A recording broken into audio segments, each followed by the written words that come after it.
नया साल आया है और नए साल के साथ साथ नया प्रोसेसर्स भी आया है। मतलब इस साल तो नहीं, लास्ट ईयर ही लॉन्च हो चुका है, मतलब 2022 के, पर साल के एंड में लॉन्च हुआ है, तो अभी हम उसको नया ही कंसिडर करेंगे। तो एज़ ऑलवेज इंटेल ने अपनी तबाही प्रोसेसर्स को लॉन्च कर दिया है, और इंटेल ने किया है तो AMD तो चुप नहीं बैठेगा ना।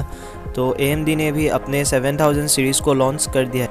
तो अभी इस साल मतलब 2023 में इन दोनों प्रोसेसर्स का कौन कौन सा ताकत और कौन कौन सी कमज़ोरियाँ है, इसी के ऊपर हम बात करेंगे, ताकि अब अगर आप डील या बाय करने के लिए सोच रहे हैं तो आसानी होगी। So let's start the video. So we can break apart to hit me if I seem a little unimpressed with this. An antisocial pessimist, but usually I don't mess with this, and I know you mean only. तो सबसे पहले जो processors अभी ये दोनों companies provide कर रहे हैं उनको और उनके प्राइसेस को देख लेते हैं। सबसे पहले देखेंगे AMD के। तो जो टॉप एंड प्रोसेसर है वो है 7950X, जो 16 कोर्स और 32 थ्रेड्स के साथ आता है, और उसका प्राइस शायद स्क्रीन पे दिख रहे होंगे।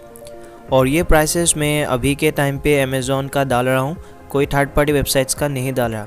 अब सेकंड जो प्रोसेसर है वो है 7900X, जो 12 कोर्स और 26 थ्रेड्स के साथ आता है, और मिड रेंज या लोअर हाई रेंज में 7700X, जो 8 कोर्स और 16 थ्रेड्स के साथ आता है, और एट लास्ट 7600X, जो 6 कोर्स और 12 थ्रेड्स के साथ आता है। तो AMD का यही 4 प्रोसेसर्स अभी 7000 सीरीज़ के लिए लॉन्च हुआ है। और इसी के साथ एक और बता देता हूँ कि इन प्रोसेसर्स के साथ ही आपको iGPU देखने को मिल जाएंगे। मतलब अगर आप सोच रहे हो कि आप अभी के लिए बिना ग्राफिक कार्ड के चला लोगे तो वो आप आराम से कर सकते हो। सिर्फ iGPU वाला प्रोसेसर अलग से नहीं देखने को मिलता, तो ग्राफिक कार्ड या बिना ग्राफिक कार्ड वाला जो सीन है वो ख़त्म कर दिया है AMD ने। तो अब देख लेते हैं इंटेल के CPUs को। जो top the line processor Intel provide करता है वो है i9-13900 के, जो कि 24 कोर्स और 32 थ्रेड्स के साथ आता है। और यहाँ KF या सिंपली i9-13900 के बारे में हम डिस्कस नहीं करेंगे, क्योंकि इन सब का कोर्स और थ्रेड सेम ही रहने वाला है। और ओवरक्लॉक के बारे में भी बात नहीं करूँगा, क्योंकि बहुत कम ही लोग होते हैं जो ओवरक्लॉक करते हैं। तो नेक्स्ट है i7-13700 के, जो 16 कोर्स और 24 थ्रेड्स के साथ आता है, और फिर i5-13600 के, जो 14 कोर्स और 20 थ्रेड्स के साथ आता है। और इंटेल के कुछ लो मिड रेंज CPUs भी है, i5-13400F और i3-13100F, पर इन CPUs के बारे में बात नहीं करूँगा, क्योंकि टॉपिक जो है वो कंपटीशन के अकॉर्डिंग मैंने सेट किया है। और लास्ट जो दो प्रोसेसर्स 13100 और 13400, ये दोनों राइजन को टक्कर नहीं दे पाएगा। राइजन को टक्कर देने के लिए 13600 या उससे ऊपर जाना ही होगा। तो 13100 और 13400F जो है उनको लो, मिड या समटाइम्स हाई परफॉर्मेंस के लिए आप चूज़ कर सकते हो। ठीक है, अब मेन टॉपिक पे आते हैं। So let's start with team blue. पहले बात करते हैं इनके पावर के बारे में, मतलब स्ट्रेंथ नॉट पावर कंजम्पशन। और जो सबसे बड़ा प्रॉफिट 13 Gen CPUs प्रोवाइड करता है वो है DDR4 रैम को सपोर्ट करना। अब में से मैक्सिमम लोगों के पास पुराने DDR4 रैम और मदरबोर्ड होंगे, तो यहाँ आप काफ़ी पैसे बचा सकते हो। और अगर आपको DDR5 ही रैम लगाना है तो आप पुराना मदरबोर्ड यहाँ यूज़ नहीं कर पाओगे। और मुझे नहीं लगता अभी सीधा DDR4 से DDR5 पे जंप कर लेना चाहिए, क्योंकि ऐसा बहुत बड़ा परफॉर्मेंस बूस्ट नहीं देखने को मिलता। सेकेंड स्ट्रेंथ जो है वो है कि आप पुराने मदरबोर्ड्स भी खरीद सकते हो अगर आप नए हो तो। मतलब 13 Gen CPU पुराने 12 Gen बोर्ड्स पे भी काम करता है, अगर आप थोड़ी बहुत पैसे बचाना चाहते हो। और अपडेट्स भी इंटेल लॉन्ग टाइम के लिए प्रोवाइड कर देता है। तो अगर आप 13 Gen का CPU बनाने के लिए सोच रहे हो तो आप पुराने मदरबोर्ड्स भी यहाँ पे यूज़ कर पाओगे। अब थर्ड स्ट्रेंथ जो है वो है क्विक सिंक, और ये सिर्फ हायर एंड CPUs के साथ ही लागू होंगे जो K के साथ एंड होता है। तो क्विक सिंक होने से अगर आप एडोबे प्रीमियर वगैरह यूज़ करते हो तो काफ़ी फास्ट सब कुछ वर्क करेगा। ये छोटी सी एक लाइन पे सिंपली मैं बता नहीं सकता। आप YouTube पे Adobe with quick sync and without quick sync search करके देख सकते हो, आपको खुद पता लग जाएगा। और क्विक सिंक काफ़ी सारे एप्लीकेशंस के साथ काम करता है, तो हाँ, ये भी एक स्ट्रेंथ ही है। फोर्थ जो चीज़ है वो AMD के साथ भी है, पर बहुत रेयर है और इंटेल के मदरबोर्ड्स के साथ ज़्यादा देखने को मिलते हैं। ऑफ कोर्स इसके लिए थोड़ा सा महंगा मदरबोर्ड लेना होगा, पर हाँ, अगर आप हैवी यूज़र हो या आपका पीसी हर रोज़ हैवी यूजेस का काम करता है तो ये काफ़ी यूज़फुल चीज़ होगा। अब में से बहुत लोग ऑलरेडी गेस कर पा रहे होंगे मैं किस चीज़ का बात कर रहा हूँ। मैं बात कर रहा हूँ थंडरबोल्ट की। थंडरबोल्ट के थ्रू आप 40 GB पर सेकेंड पर डाटा वीडियो ट्रांसफ़र कर सकते हो और लैपटॉप है तो साथ ही चार्ज भी कर सकते हो, और वो भी टाइप सी पोर्ट के थ्रू। तो एक केबल से इतना कुछ करना काफ़ी कमाल का चीज़ है। अब नेक्स्ट जो प्लस पॉइंट इंटेल के साथ आता है वो है DDR5 रैम।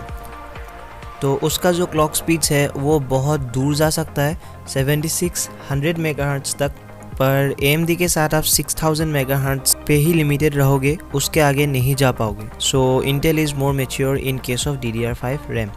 लास्ट नहीं पर ऊपर से देखें तो मेजर एज सच और ज़्यादा कुछ नहीं है, पर इंटेल के 13900K जो है वो काफ़ी तगड़ा प्रोसेसर है। इट हैज़ फ्रिकिंग 24 कोर, और ये उसी छोटी सी साइज़ में 24 कोर्स डाल देना कोई आम बात नहीं है। Anyways 13900K is a beast for multi-threaded performance. तो इससे ज़्यादा और कुछ नहीं कहना है, आप समझ गए होंगे। तो ये रहा सारे स्ट्रेंथ जो इंटेल प्रोवाइड करता है। अब बात करते हैं इनके कमज़ोरियाँ की।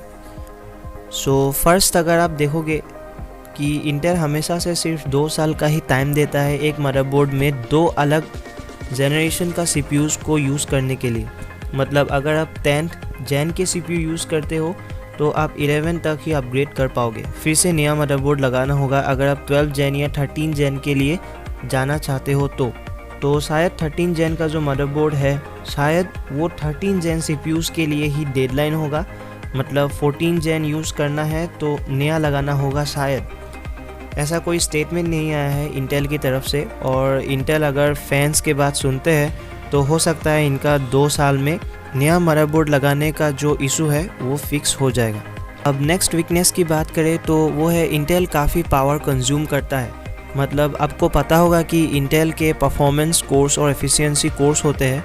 तो अगर आप कुछ नहीं कर रहे हो, आइडियली सिर्फ मूवीज़ देख रहे हो या सिंपली ही पीसी को ओपन करके ऐसे छोड़ दिया, तो ये इतना कंज्यूम नहीं करता। पर अब जैसे ही थोड़ी सी गेम्स, एडिटिंग या हैवी टास्क करने लगोगे ना, तो in comparison to AMD Intel काफ़ी ज़्यादा पावर कंज्यूम करता है। तो ये एक वीक पॉइंट लगा मेरे को। लास्ट जो वीकनेस है वो है इनका प्राइस और AVX 512 ना होना।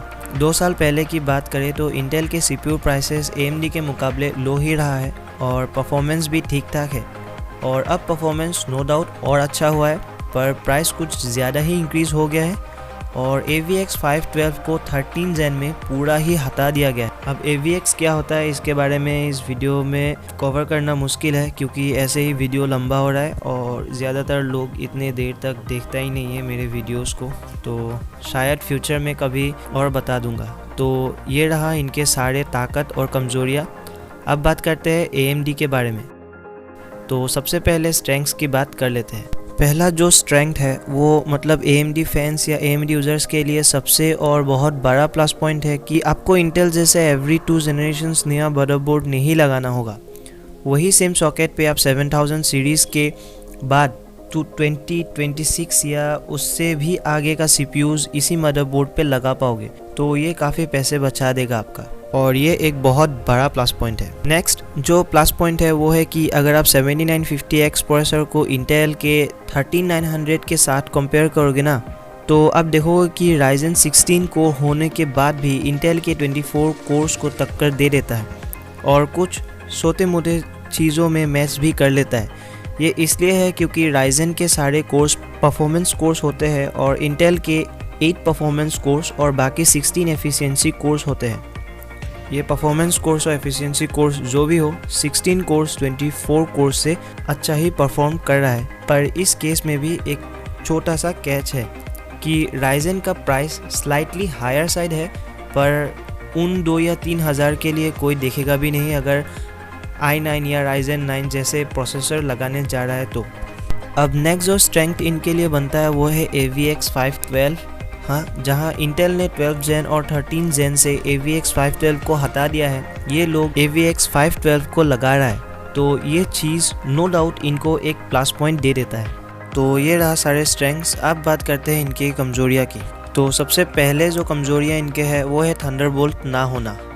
हाँ, कुछ वेरी रेयर मदरबोर्ड्स में है, पर लो टू मिड और कुछ हाई एंड पर भी थंडरबोल्ट का सपोर्ट नहीं देखने को मिलता। अब नेक्स्ट जो वीकनेस है, इनके मदरबोर्ड्स काफ़ी प्राइसी है। हाँ, पहले से बहुत सही हो गया है, पर फिर भी इंटेल के मदरबोर्ड्स के मुकाबले अभी AMD के मदरबोर्ड्स काफ़ी महंगे हैं। नेक्स्ट जो वीकनेस है वो है AMD के 7000 सीरीज़ DDR4 रैम को सपोर्ट नहीं करता। हाँ, आपको DDR5 लगाना ही होगा। अभी DDR5 का प्राइस थोड़ी सी कम हो गया है, पर फिर भी अगर आपके पास 32 या 64 GB का DDR4 रैम है तो आपके लिए ये नुकसान हो सकता है। इंटेल होता तो आप आराम से वही 32 या 64 गिग्स के साथ न्यू जेन CPU और मदरबोर्ड्स पे यूज़ कर पाते, पर सैडली आप राइजन के नए 7000 सीरीज़ के CPUs के साथ आप ऐसा नहीं कर पाओगे। तो लास्ट जो सबसे बड़ा वीकनेस लगा मेरे को AMD के दो प्रोसेसर्स के साथ, वो है 7600X और 7700X। तो मैंने ऐसा क्यों कहा है ना, देखो i5 13600 में आपको 14 कोर्स देखने को मिलता है, उनमें से कुछ एफिशिएंसी कोर्स भी है, और राइजन के 7600X में सिर्फ 6 कोर्स। तो मल्टी थ्रेडेड परफॉर्मेंस में 7600X पीछे रह जाएंगे। हाँ, i5 13600 के थोड़ा सा महंगा है, पर राइजन के अगेंस्ट कोर काउंट डबल से भी ज़्यादा है, तो राइजन का कोई चांस ही नहीं बनता। अब 7700X की बात करें तो देखो i7 को मिड रेंज ही माना जाता है और राइजन के 7700X को लोअर हाई एंड। तो जो प्राइस डिफरेंस इन दोनों में देखने को मिलेंगे वो बहुत ज़्यादा है। इस केस में i7 को आराम से आँख बंद करके हार जाना चाहिए था, पर i7 राइजन के 7700X को बहुत अच्छा टक्कर दे देता है और कुछ केसेस में पीछे भी छोड़ देता है। तो बात ऐसा है कि एक mid range processor low and high processor को कम प्राइस होने के बाद भी कम्पीट कर देता है, तो ये एक्चुअली एक वीकनेस है। और अंत में ये एक वीकनेस भी है और स्ट्रेंथ भी कह सकते हो आप, कि AMD के CPU के साथ AMD के GPU को ऐड करोगे तो और भी ज़्यादा अच्छे परफॉर्मेंस देगा। हाँ, ज़्यादा अच्छा परफॉर्मेंस देगा तो स्ट्रेंथ तो है, पर आपका मन नहीं कर रहा AMD लेना और NVIDIA या इंटेल के GPUs को लेना चाहते हो, तो वहाँ आप परफॉर्मेंस लूज़ करोगे। तो ये एक वीकनेस ही हुआ मेरे हिसाब से। तो ये रहा दोनों प्रोसेसर का पूरा जानकारी। तो दोनों ही प्रोसेसर अपने अपने जगह पे अच्छा है, आप वाइजली चूज़ करो कि कौन सा लेना आपके लिए बेनिफिशियल रहेगा। और कुछ पूछना है तो आप इंस्टाग्राम पे मुझे पूछ सकते हो। So let's and the video here. अगर वीडियो अच्छा लगा और इन्फॉर्मेटिव लगा तो एक लाइक कर देना और चैनल को ज़रूर से सब्सक्राइब कर देना। मिलते हैं अगले वीडियो में, तब तक के लिए बाय बाय।